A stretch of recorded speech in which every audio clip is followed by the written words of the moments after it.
Hi, today I want to go over what makes a good geopolitical event to trade. So, in the news, we have new geopolitical developments all the time.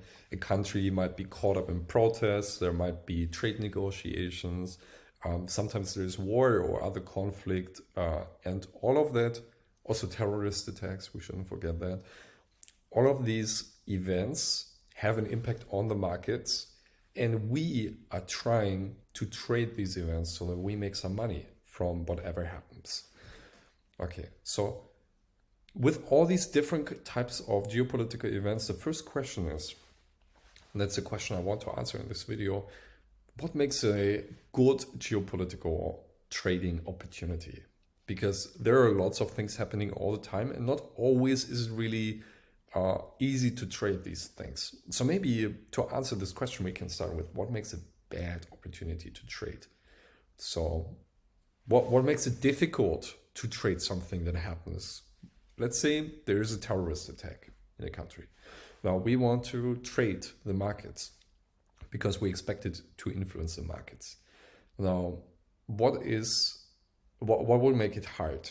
For one, if the market already prices it in. So if it's already priced in. Because if it's already priced in, where's the opportunity?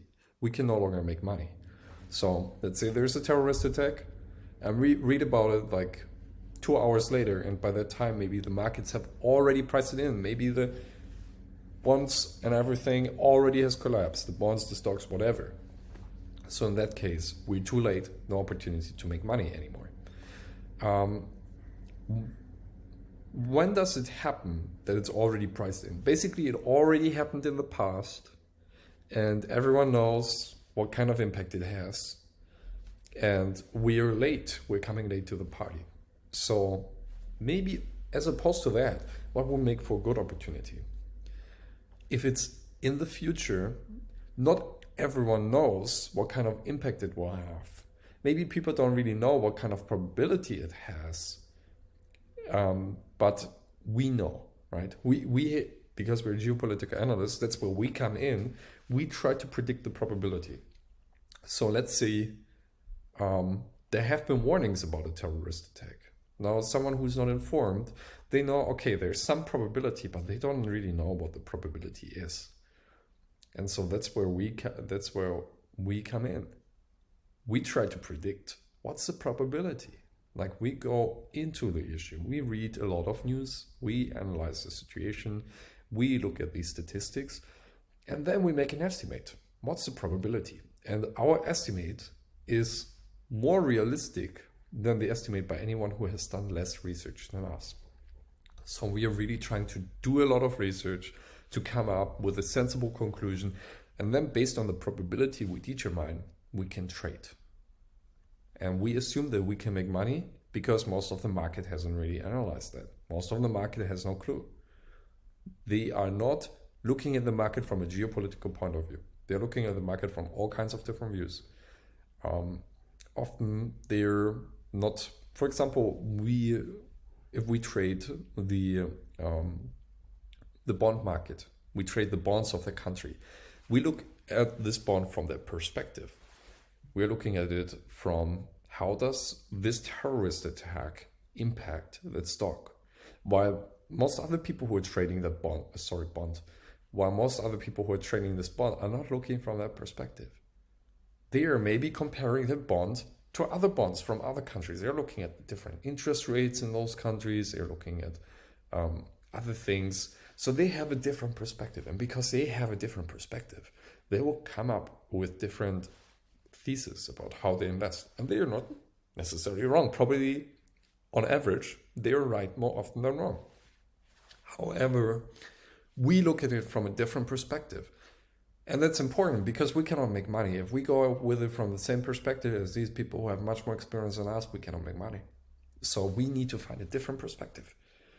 And I have decided to focus on international relations, that kind of perspective, because it's often overlooked when it comes to trading. It's not the dominant way of doing trading, but it still has an impact on trading. And one reason I decided to do this is that I've been studying international relations on my own for a couple of years, and so I have a little bit of an idea of how international relations, how geopolitics, how this kind of world works.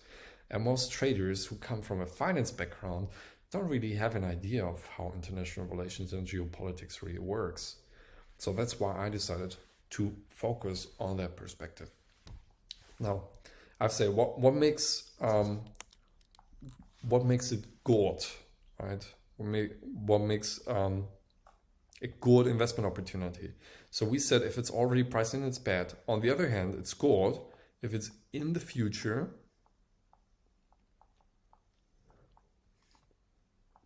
and if we can, if we know, of course we don't know, we estimate. Just don't want to write so much on this tool. If we can estimate the percentage of the event happening. So what else makes it a bad investment opportunity, bad trading opportunity? We shouldn't use the word investing. Investing is more long-term. We're not looking at the long-term. We want to make a quick trade. So our time frame is more days, maybe weeks. So now that we're talking about time frame, what makes it for bad opportunity? Imagine we're trading the political collapse of a country. Like there are protests in the country, they've been going on for many months, and we think eventually the country will collapse. The problem is, in this case, if the protests have already gone on for many months, chances are they can go on for many more months. So we don't really know when it happens. And that makes it difficult because if we want to trade this, we have to put our money into the market, we have to open positions, and then we have to wait for many, many months. And generally, I don't like to go into these long trades. For one, because it takes a long time and you want to make money more quickly, right? Number two, it's hard to learn if you take very long-term trades. Because it takes so long, you will only learn after like maybe half a year whether you were right or wrong. And the quicker you can learn, the better you will get. So this is another reason. And finally, if we have to wait very long, then other factors can influence the market. Okay, maybe the market, despite these protests, turns positive for another development. Maybe there's like a trade agreement between the country and another country. And finally, if you trade these geopolitical events with leverage, like you go short or long, then if until that event happens, there's too much fluctuation in either direction, then you get a margin call. And so it doesn't, you could still be right with your prediction, but if you wait too long, then something else is gonna basically throw you out of your position. So this is bad. We can just continue here. This is bad if it's a time frame that is not clearly defined. So what is good? A clear time frame. That is good. Then we know when we can trade it. Oops.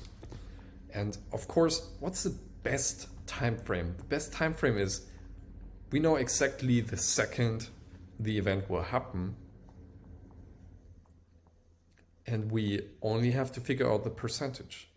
Or sometimes you can also say it's actually good if there is no clear time frame. If you think your analysis will tell you when the time comes, because then the market will be unprepared. The market has no clue when it comes. And so if you can predict, if you can calculate when the event happens, and you bet, I think that it's going to happen the next few days, right? And you go into the position next few days, and then it happens, then the market was not prepared and you make some money. So you need to take this with a grain of salt. If it's not necessarily important that everyone knows that the time frame is clear. It's just important that you know a clear time frame, and it's even better if you know the clear time frame, but the market doesn't. So please understand it in this context.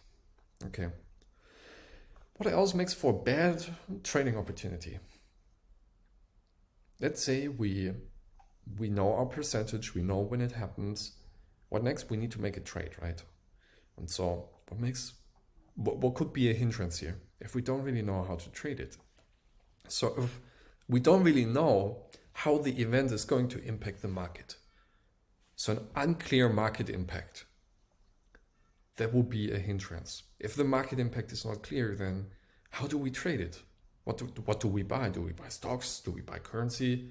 Will it affect currency positively or negatively? So if we don't have a clear idea of how it impacts the market, then we cannot trade it. So another important aspect here is a clear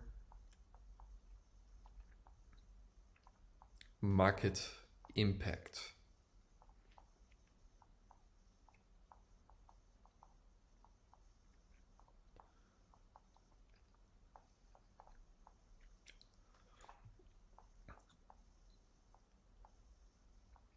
Okay, so to repeat, what we need in order to trade successfully is we need to have a good idea of what the future percentage of the event is, like the percentage with which the event happens.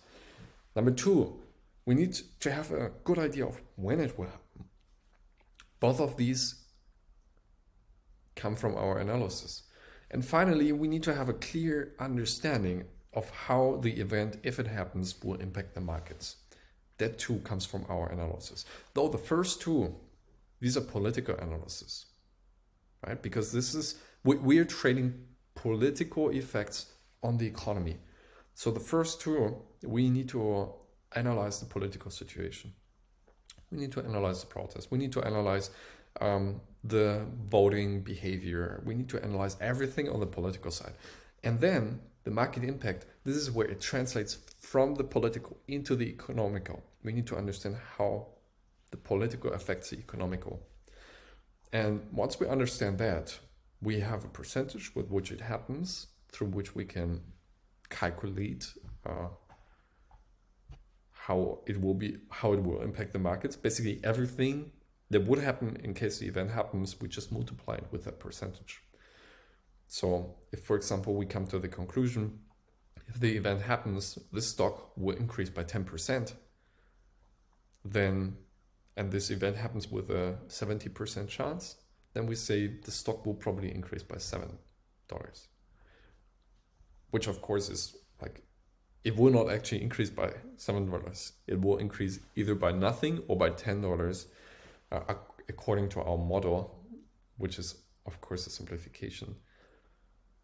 But we will treat it as like, on average, the market will increase by $7 based on the percentage. That's why the percentage is important. So we need these three in order to trade successfully. And the first challenge is finding a political event that satisfies these two. And then, once we have found the political event, we actually need to estimate these two. We need to estimate the percentage. We need to estimate the time frame. So here, let's say P is our political event. We find a political event where we think we can estimate the percentage, we think we can estimate the time frame, and then we actually do estimate those two, right? And then once we have estimated those two, we also need to estimate the market impact. So if this event happens, how will it impact the market? And this is where we need to use our knowledge, both of politics, but even more importantly, economics. So we need to imagine in our head, let's say this event happens. Let's say there's a coup on the country. What happens when there's a coup? And so we will think, okay, if there's a coup, there will be news about it, right? And so investors will read the news and they will, of course, get concerned about the country. They say, oh, political instability. Oh, we don't know what's happening. Get the money out of there. Get the money out of that weird developing country that I don't really know. I never went there. I don't speak the language. I know nothing about the culture. Get my money out there. Put it back into my US bank account or wherever where it's safe, where I understand what's happening. So get the money out from that developing country. Get it into my first world bank account. That's what investors do. Right? And so what impact has it on the market? Capital flight, all the money from the country, it goes out of the markets. And so the prices of stocks plummet, right? That's an example of how you think about how a political event like a coup affects the markets. Okay, so this is how you trade geopolitical events. In the following videos, I will actually go more into detail on how you actually trade it, how you actually do it. For now, you have learned what is important in order to trade geopolitical events. What are the requirements in order to make it a good trade? If you don't know with which probability an event happens, if you don't know when it happens, if you don't know how it impacts the markets, you might as well not trade. It would just be gambling. Don't trade in that case. So you want to have clarity on those things. If you have clarity on those things, then you can make a bet, right? And it might turn out wrong. We cannot predict the markets. Trading is not an exact science. There's a lot of noise. There's a lot of randomness involved. So the key is to make many bets, and some of those bets pay off. And on average, you want to be right more often than you're wrong. And that's how you make money. Okay, I hope you enjoyed this video. Leave a subscription if you want to see more of these videos, and see you in the next video.